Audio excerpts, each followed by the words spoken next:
नमस्कार दोस्तों, एम के मोटिवेशनल लाइव में आपका स्वागत है। केकड़ा प्रतियोगिता।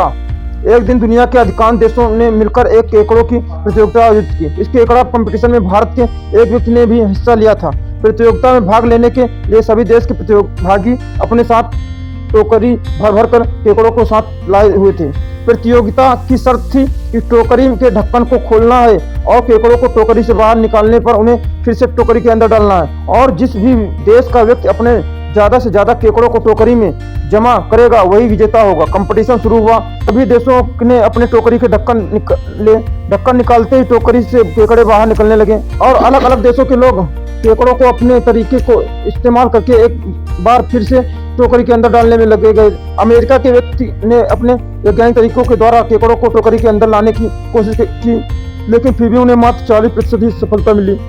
चाइना वाले ने कुंफू कराटे के द्वारा केवल 50% आंकड़े केकड़ों को टोकरी के अंदर किया। जापान वालों ने अपने टेक्नोलॉजी के द्वारा मात्र 65% केकड़े ही टोकरी में जमा कर पाए। भारत का जो व्यक्ति कंपोनेंट में हिस्सा लिया था वह चुपचाप कोने में खड़ा होकर चना खाए जा रहा था और सभी तमाशा देख रहा था, और भारत के उस अकेले व्यक्ति को छोड़कर सभी देश के लोग केकड़ों को पकड़ने में लगे हुए थे। प्रतियोगिता का टाइम धीरे धीरे करके खत्म हो गया और अब सभी रिजल्ट के इंतजार में थे। जब रिजल्ट की घोषणा हुई तब सब व्यक्ति के होश उड़ गए, क्योंकि जीतने वाला भारत का वह व्यक्ति जिसने कुछ भी नहीं किया था, बस कोने में खड़ा था और बस कोने में खड़े कोकरा चने खा रहा था। जब प्रेस रिपोर्टर उस व्यक्ति के पास गया और उससे पूछा कि आपने तो टोकरी की ढक्कन खोली थी और आप कोने में खड़े होकर बस तमाशा देख रहे थे, तो फिर आपको जीत कैसे मिल गई? आपकी जीत का क्या कारण है? उस व्यक्ति ने हंसते हुए कहा, इस प्रतियोगिता की शर्त थी कि जिसकी टोकरी में भी ज्यादा केकड़े होंगे वही जीतेगा, और मेरे ढक्कन खोलने के बावजूद एक भी केकड़ा टोकरी से बाहर नहीं निकला। इस पर प्रेस रिपोर्टर ने दोबारा उससे पूछा, पर ढक्कन खोलने के बाद भी केकड़े क्यों बाहर नहीं आए? उस व्यक्ति ने जवाब देते हुए कहा, क्योंकि भारत के केकड़े बड़े ही विचित्र होते हैं। जब भी कोई केकड़ा टोकरी से ऊपर उठना चाहता है तो दूसरा केकड़ा उसकी टांग खींच देता है, इससे वह उसे टोकरी से बाहर नहीं निकल पाते। इसलिए मैं जीत गया, क्योंकि मेरे सारे केकड़े टोकरी के अंदर ही हैं। दोस्तों, आज हमारी सोसाइटी भी इसी केकड़ों की तरह हो गई।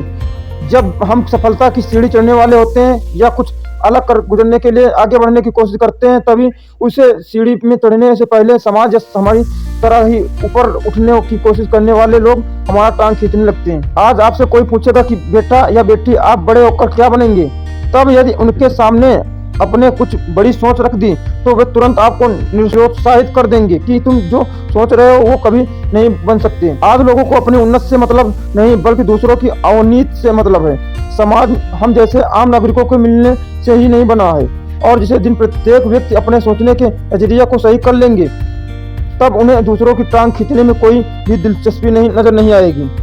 समाज का मुख्य कर्तव्य है खुद में अच्छा परिवर्तन और दूसरों के लिए बेहतरीन परिवर्तन लाना। समाज की उन्नति हमारी उन्नति है और हमसे ही समाज का निर्माण हुआ है। केकड़ों की बात दूसरों की टांग नहीं खींचनी चाहिए, बल्कि एक सच्चा इंसान बनकर स्वयं को ऊपर उठाना चाहिए। साथ ही दूसरों के लिए हर वो संभव मदद करनी चाहिए जितना कि हमसे हो सके। स्वयं बढ़ेंगे और दूसरों को भी बढ़ाएंगे, ये हमारा उद्देश्य होना चाहिए। आज यदि भारत को बदलना है तो हमें समाज को बदलना पड़ेगा, और समाज को बदलने के लिए हमें पहले स्वयं को बदलना पड़ेगा। समाज की टांग खींचने वाले चंद लोग आपके आत्मविश्वास को तोड़ने में कोई कसर नहीं छोड़ेंगे, लेकिन हमें और आपको अपने आत्मविश्वास को बनाए रखना है।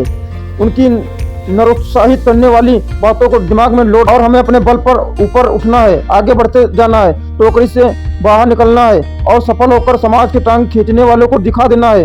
लेकिन चाहे जो हो जाए, अब हम या आप ना तो किसी की टांग खींचेंगे और ना ही किसी के मार्ग में रुकावट पैदा करें। इसलिए आप अपने आप से यह प्रॉमिस कर जरूर कीजिएगा कि किसी से भी आप ऐसी बात ना बोले जिससे कि सामने वाले को टांग खींचने का एहसास हो और आपकी वजह से वह दुखी व निराश हो। अंत में आप सब दोस्तों से यही कहना चाहेंगे, टांग खींचना बंद करें और भारत को सुखी संपन्न करें। यदि आपको यह कहानी अच्छी लगी हो तो कृपया इसे अपने दोस्तों, चाहने वालों और अपने फैमिली के साथ जरूर शेयर करें। साथ ही अपने विचार कमेंट करके जरूर बताएं। अगर वीडियो में पहली बार है तो वीडियो को लाइक करें और शेयर करें और सब्सक्राइब करें। बेल आइकन जरूर प्रेस करें। मिलते हैं एक नए मोटिवेशनल वीडियो के साथ। धन्यवाद।